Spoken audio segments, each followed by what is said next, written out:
over there, sir. You want a nice husband? Pray for him and go over there and claim him in Jesus' name. And make sure the police officer release him under your ruling. And anytime he don't behave himself, you call the police when they lock him back up. Because sometimes men are boys until they become men. But there's no reason why you should be out here sharing somebody when so much nice, handsome, hearty young man in a prison over there. Be very careful. But this young man, Jermaine, this young man locked up in jail, came out after 2.5 years for armed robbery. Found him on the step because in the morning when mom leaves home, she can't leave him with the other two. Because him still smoking the ganja. Still burning the weed. So she said, 6 o'clock, get up. Come out of the house. Don't even get to wash him face. Don't even get to brush him teeth. And he goes and sleeps on the emergency exit. She called me one day, she said, Jerry, I don't know what to do with him. He can't work because he have a police record. Can't get no job. And I can't mind him because all he do is eat out the food all day in the fridge. And I can't maintain that the big old man there. So we have a dilemma. Mom and Dad, I'm trying to teach you something to help your children before it's too late for some of them. Help them, reach them, help them now or fear them later. Trust me. And when I met this young man and I said, Jermaine, yo man, I hear you've been, down, man. He says, yo, Jerry, man, I just came out of jail. They took all my clothes. My brothers, friends come steal my stuff. I came out of jail, I'm all upset, man. Look at this. I got no clothes, not even socks. Nothing. He had on a little moccasin shoes, walking in the winter, soaking wet.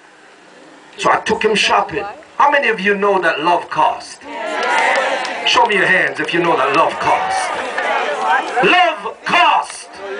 Took him shopping. And I took my daughter with me because I went to buy her a little piano. And when I told Jermaine to pick her shoes.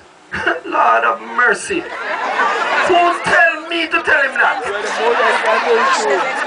The boy, he go from eeny miny. He reach where down more. The boy picked Timberlands. $150.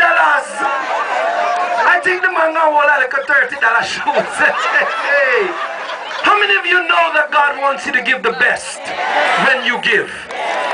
But here my daughter now, she's 12.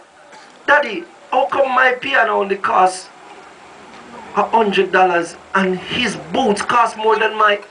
And he's not your child. I said, honey, God wants me to give the best, baby. God wants me to give the best because love costs. When I brought him that shoes, the boots, now I said, Jermaine, we're going to have to go work. Bought socks. First I gave him $100 to get socks and things. The boy don't eat the money.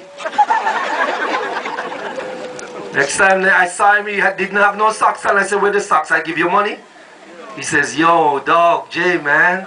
Why you so rough on me, man? I just got out, man. The boy eat off the money or smoke off the money. So I said, all right, since as you want me to treat you like a child, come, we go and shop it. And I bought him the socks and I hide the receipt because I didn't want him to bring it back. Because they have return special.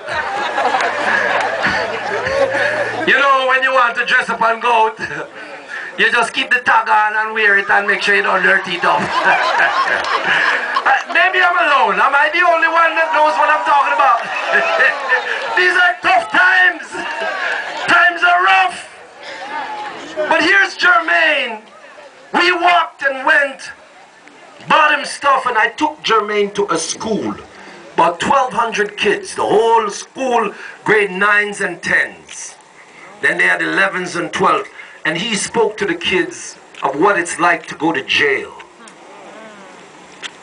And when he told them that no matter how big you are and how strong you are, when you go to jail, the littlest man, the oldest man gets to tell you what to do because he's got 5 life sentences. And this is his house. Would you allow anyone to come in your house with dirty boots? Would you allow them to lie down on your couch, stink of ganja? Would you allow them to sleep on your couch and sweat it up? Well, Jermaine went in there and he didn't do nobody nothing other than what he was locked up for.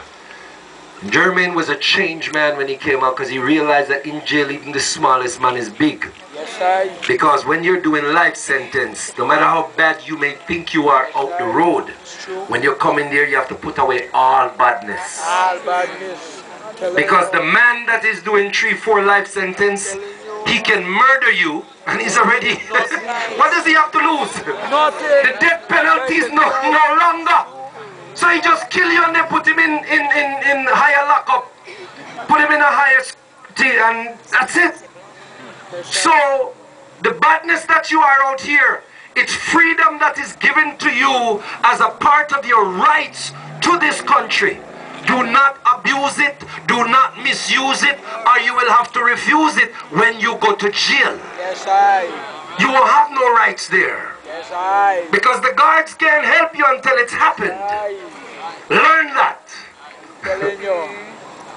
So here's Jermaine speaking to many children, and I heard him tell his story. He says, yo, you know, I'm glad to see I'm here today. I can't get no job. I'm glad that Gerry helped me out. And he told me that I should come and talk to you guys. All I can say is that prison is not a nice place. They tell you when to wake up, when to go to bed, everything. There is no happiness. All you can think about are the good times that you had outside. You hear other people's story in jail, worse than yourself. Then you realize that you have a lot to be thankful for. And he says, I come to tell you guys this, because I don't want you to go through what I went through.